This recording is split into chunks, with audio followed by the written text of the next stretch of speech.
Hey Absolvers. A lot of new players tend to ask about decks. What moves should I use? How do I build a deck? Is this a good string? Etc.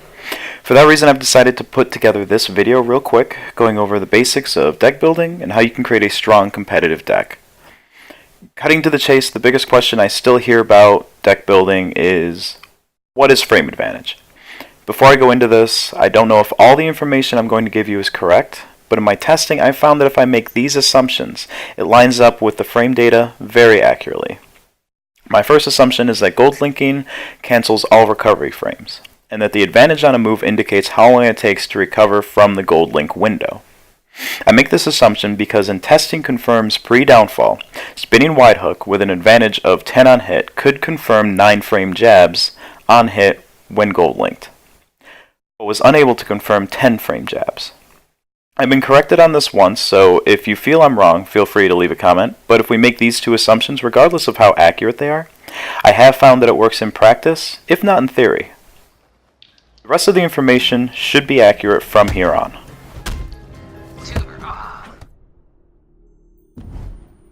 So Cross Punch has a 14 frame startup. It's pretty straightforward. It takes 14 frames of animation from the time I press square, barring latency or input delay, until the move's active frames begin. Advantage is how long your opponent is stuck in hit stun or block stun. During stun, you are unable to initiate any actions.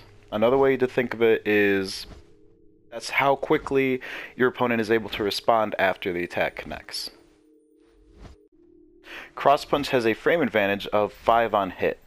So what that means is that if I gold link Cross Punch into low kick, it's jab safe. Low kick also has a startup of 14, but because of Cross Punch's frame advantage on hit, if it hits, you only have 9 frames to respond to it.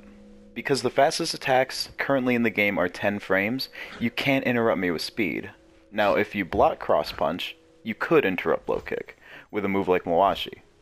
Because Cross Punch only gives 3 frames of advantage on block, that gives you 11 frames to respond, and Mawashi has a startup of 10. With that knowledge, you should always be looking for ways to make your strings jab safe. Not everything has to be jab safe, but you generally want it as an option to help you safely maintain pressure. Breaking attacks have the most frame advantage in general compared to other moves of relatively the same speed.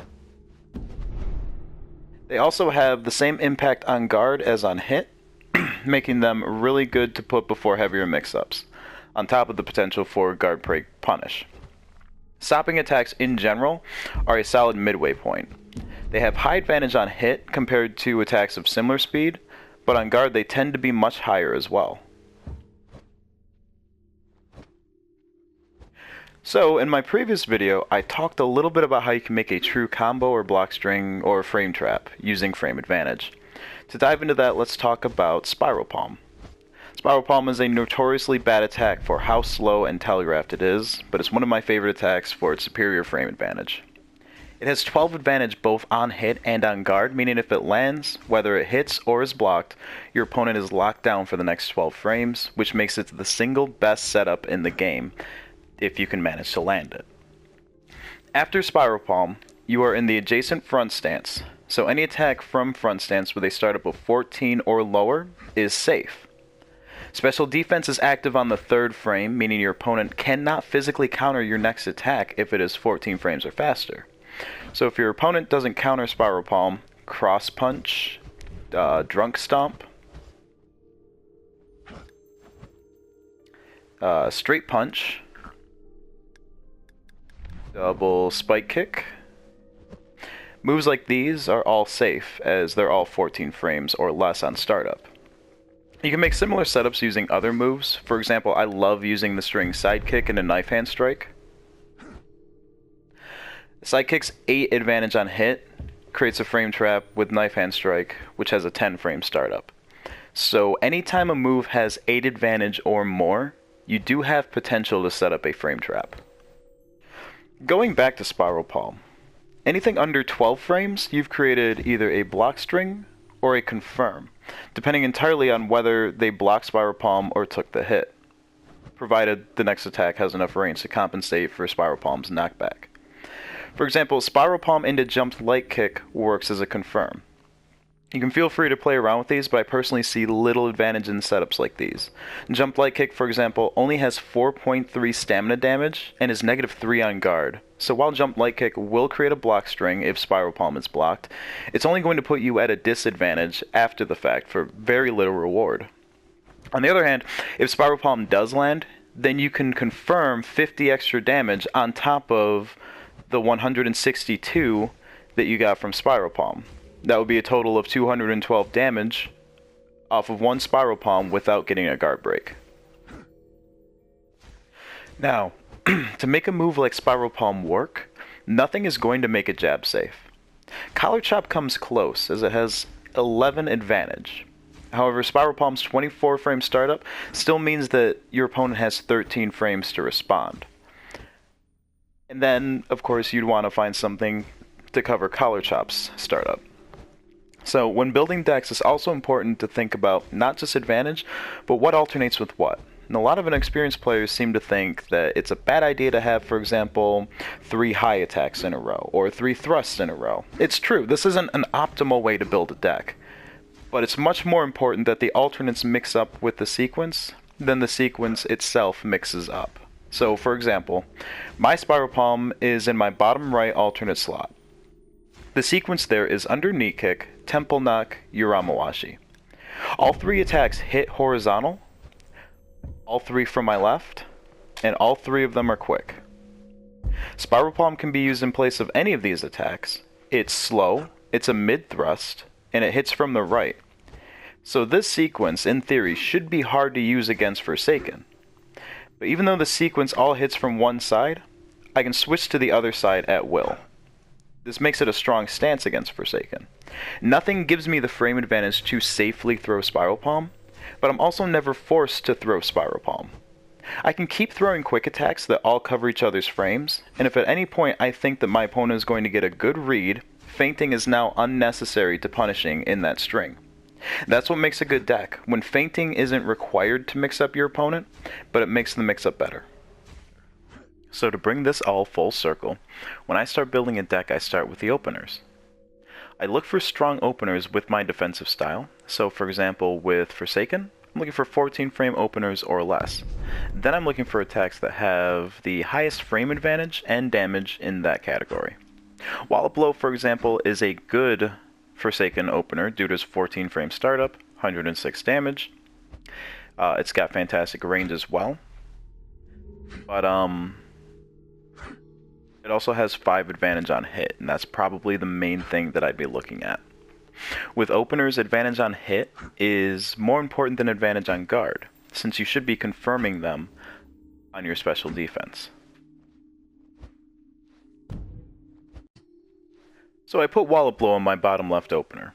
My bottom left alternate should mix up with that as well. I'm thinking less about frames and more about other properties here. For example, Wallop Blow is a 14 frame left from this stance. It's a mid-thrust, and so the alternate should be a right horizontal. High-low isn't going to matter right now since Wallop Blow hits mid. We'd also prefer it to be a slower attack, but when you're talking about 14 frame attacks, making a timing mix-up can be a little bit difficult. So back Ura would fit the bill here. Double fist stretch, Uramawashi, spinning wide hook, spinning flute swing, low spin heel, back tripped kick. These all work as well. But we're just going to use back Ura for now. Now that we've decided the alternate, I want to put another move in the second slot.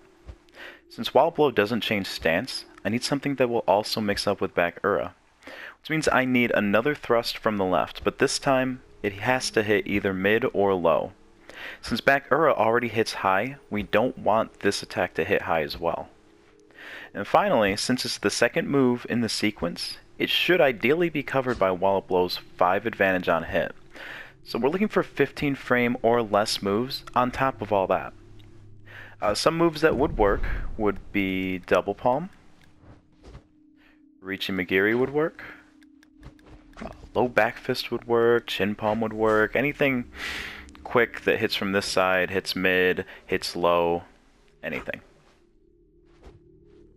Realistically though, since most people don't run 10 to 11 frame jabs, at least not as openers, most people run 12 frame jabs.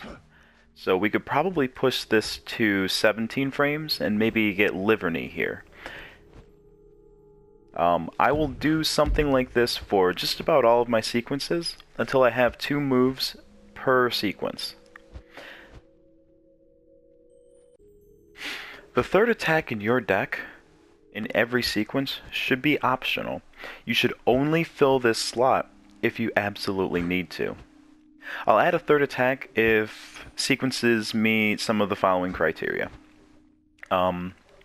If the second attack and the alternate end up in the same stance.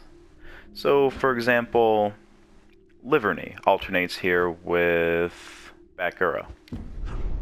If I had ended up with an attack like Uraken instead, which goes to the same stance, I might have added a third attack there.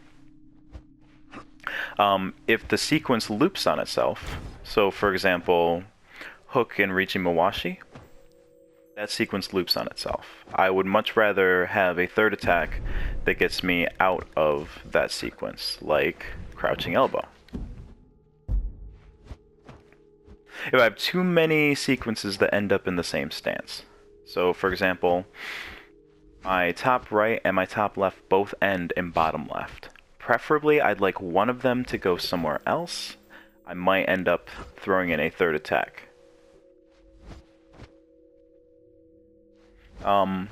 Another thing would be if, say, the advantage on my second attack doesn't cover the advantage, the startup of the opener from that sequence. So, for example, if I started this stance with Slap Kick, Uraken into Slap Kick is not going to be jab safe, so I might add a third attack to bring me over to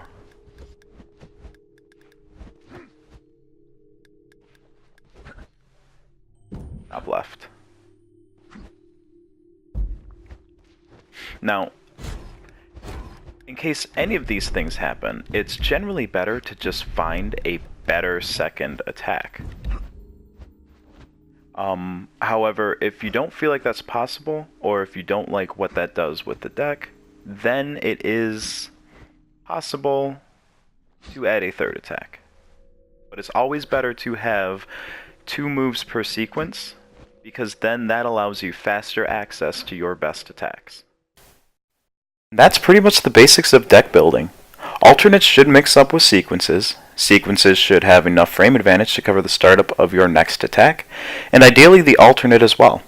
Keep the sequences to 2 moves where possible to enable faster access to your best attacks. Rules can be bent and broken. There's nothing necessarily wrong with having a high thrust alternate with a high horizontal, as long as you have a plan for how to deal with that when you run into someone using a ducking attack or windfall.